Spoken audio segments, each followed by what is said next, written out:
अच्छा सर, मेरा जो C S S B C S का जर्नी था, मेरा 2018 की एंड में स्टार्ट होता है। और उसके अंदर जाहिर सी बात है, काफ़ी अप्स एंड डाउन्स होते हैं। आपको डिप्रेशन होती है, आप अपसेट होते हैं, और काफ़ी सेटबैक्स भी आपको देखने के लिए मिलते हैं। तो मैं ये समझता हूँ इसमें एक चीज़ जो हमें हमारी मोटिवेशन को बरकरार रखती है, वो मस्बत सोच होती है। अस्सलामुअलैकुम, मैं हूं मुजीब रहमान। आप देख रहे हैं यूसीए इंटरव्यू सीरीज। हमारे इंटरव्यू शुरू करने का मकसद सिर्फ ये है कि जो लोग अकेडमीज अफोर्ड नहीं कर सकते या दूर दराज गांव में रहते हैं वो हमारी वीडियोस देख सकें और मोटिवेट हो सकें। हमने आज मदऊ किया है मुख्तियार कार मंसूर साहब को, जिन्होंने रिसेंटली जो है ना सीसी का एग्जाम क्वालिफाई किया है और वो मुख्तियार कार एलोकेट हुए हैं। तो चलते हैं उनकी जानिब और उनसे पूछते हैं कि उनकी ये जर्नी कैसी रही। अच्छा, सबसे पहले तो मुजीब थैंक यू, आपने मुझे यहाँ पर मदऊ किया। मेरी जो जर्नी है सी एस एस की, पी सी एस की, उसके बारे में आपको थोड़ा बताऊँ। मेरी जो पैदाइश थी वो अचड़ो थर में है, खिपरो में, डिस्ट्रिक्ट सांगड़ से। मेरी इब्तदाई तालीम भी वहीं से थी। उसके बाद मैंने जो मैट्रिकुलेशन और इंटरमीडिएट किया वो कैडेट कॉलेज पिटारो से किया। That was the seminal moment, turning point मेरा, मैं उसी जो स्टेज है उसको मानता हूँ।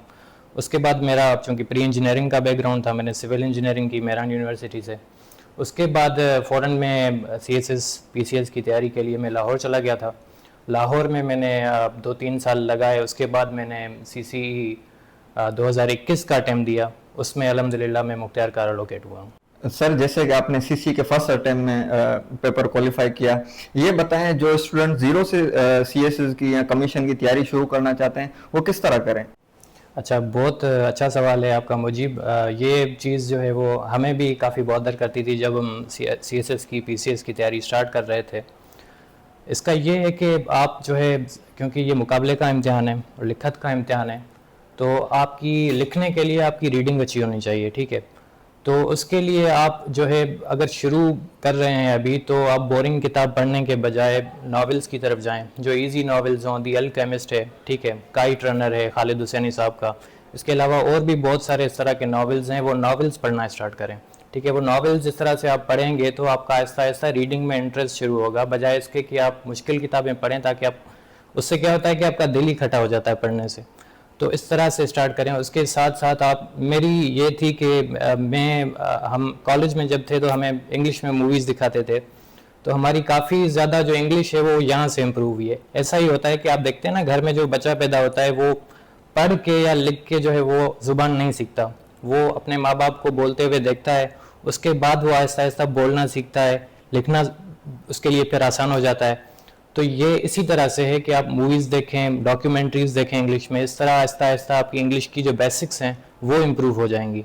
सर, जैसे कि CC25 आने वाली है, ये बताएं कि जो स्टूडेंट CC25 में अपियर होना चाहते हैं वो कैसे तैयारी करें? देखें, सबसे पहला जो एक एस्पायरेंट के लिए मरहला होता है वो ये होता है कि वो जल्दी से जो है वो अपना सेलेबस कंप्लीट करे। जो सी एस एस का या पी सी एस का जो सेलेबस है वो देखे, वो सेलेबस कंप्लीट करे। उसके साथ साथ जो सबसे ज़्यादा मैं एस्पायरेंट्स को एडवाइस करता हूँ वो ये चीज़ है कि 50% आपकी अपनी तैयारी है, 50% आपके मॉक्स हैं। मॉक्स मैटर अलॉट, ठीक है। आप जितने ज़्यादा मॉक्स देंगे उससे आपको ये होगा कि आप अपने अंदर लूप होल्स, आपके जितने भी शॉर्टफॉल्स हैं वो आप जो है वो डिटरमाइन कर लेंगे, डायग्नोज कर लेंगे। वो जब आप डायग्नोज कर लेंगे फिर आपको पता चलेगा कि भाई टाइम मैनेजमेंट क्या होती है पेपर के अंदर, प्रेशर क्या होता है आपका, लेंथ क्या होनी चाहिए आपकी एवरेज क्वेश्चन की, आपकी राइटिंग की स्पीड क्या होनी चाहिए, ताकि आप 4 या 5 जितने भी सवाल होते हैं वो कंप्लीट कर सकें, ठीक है।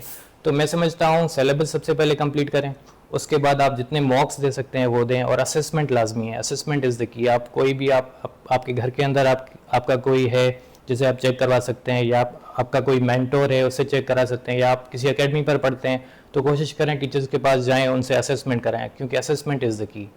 सर, जैसे कि लोग कहते हैं कि सीएसएस का एग्जाम हो या कमीशन का कोई भी एग्जाम हो, उसके लिए बैकग्राउंड बड़ा मैटर करता है कि आप अच्छी यूनिवर्सिटी से पढ़े हों या अच्छे कॉलेज से पढ़े हों, तो ही आप ये एग्जाम पास कर सकते हैं, अदरवाइज ये पास नहीं कर सकते। कि क्या ये बात दुरुस्त है? ये बहुत एक इंटरेस्टिंग आपका सवाल है।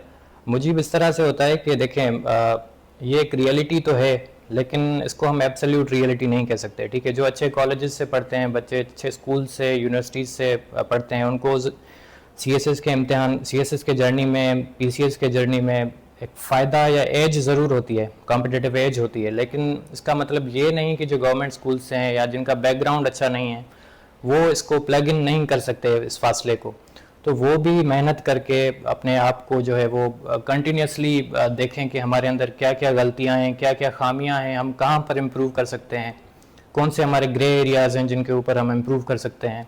तो ये चीज़ें करके आहिस्ता आहिस्ता वो भी उस लेवल पर आ सकते हैं। तो मैं ये समझता हूँ कि हाँ, इसमें जो है वो सच्चाई है, रियलिटी है कुछ हद तक, लेकिन जो है वो कैंडिडेट्स जो गवर्नमेंट स्कूल से पढ़े हैं या जिनका बैकग्राउंड कोई इतना ख़ास नहीं है, तो वो भी ये इम्तिहान कर सकते हैं। बल्कि मोस्टली जो CSS PCS क्वालिफाई करते हैं वो गवर्नमेंट स्कूल से ही पढ़े हुए होते हैं। सर जैसे कि CSS हो या PCS हो, उसमें ऐसे बड़ा मैटर करता है, तो उसके लिए क्रिटिकल थिंकिंग कैसे जनरेट की जाए?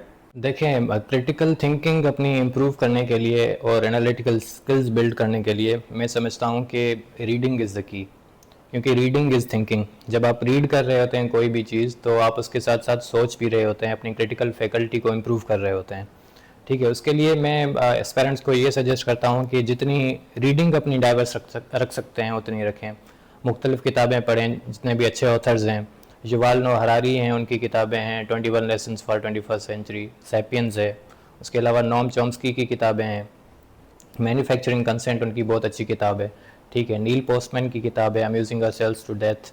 उसके अलावा आपकी और भी बहुत सारी किताबें हैं जो आप पढ़ के, जिस तरह से वाई नेशंस फेल है, एक बहुत ही CSS एस्पेरेंट्स के लिए समझें की है।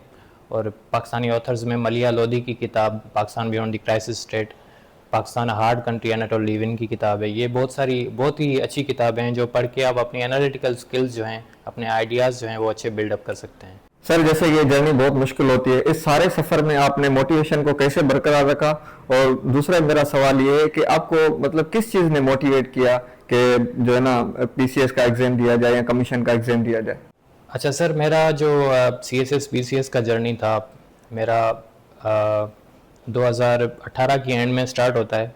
और उसके अंदर जाहिर सी बात है काफ़ी अप्स एंड डाउन्स होते हैं, आपको डिप्रेशन होती है, आप अपसेट होते हैं, और काफ़ी सेटबैक्स भी आपको देखने के लिए मिलते हैं। तो मैं ये समझता हूँ इसमें एक चीज़ जो हमें हमारी मोटिवेशन को बरकरार रखती है वो मस्बत सोच होती है। आप जब भी डिप्रेस्ड होते हैं तो ये फील करते हैं कि दिस टू शैल पास, मतलब ये मेरा एक्सपीरियंस रहा है कि मतलब जो भी मुश्किल वक्त होता है, मुश्किल घड़ी होती है, वो सिर्फ थोड़े वक्त के लिए होती है, वो गुजर जाती है। तो हमेशा मैं इस सोच का कायल रहा हूँ, इस सोच को लेके मैं आगे बढ़ा हूँ। ऐसा ही होता था, डिप्रेशन होती थी, जाहिर सी बातें सबको होती है जितने भी एस्पेरेंट्स होते हैं, तो वो थोड़ी देर के लिए होती है, उसके बाद जो है वो आप वापस ट्रैक पर आ जाते हैं। तो मेरे ख्याल से ये मस्बत सोच, और इसमें हमारे आसपास के जो लोग हैं, हमारे दोस्त हैं, कोलीग्स हैं, हमारे पेरेंट्स हैं, इनका भी बहुत बड़ा रोल होता है, वो हमें सपोर्ट कर रहे होते हैं।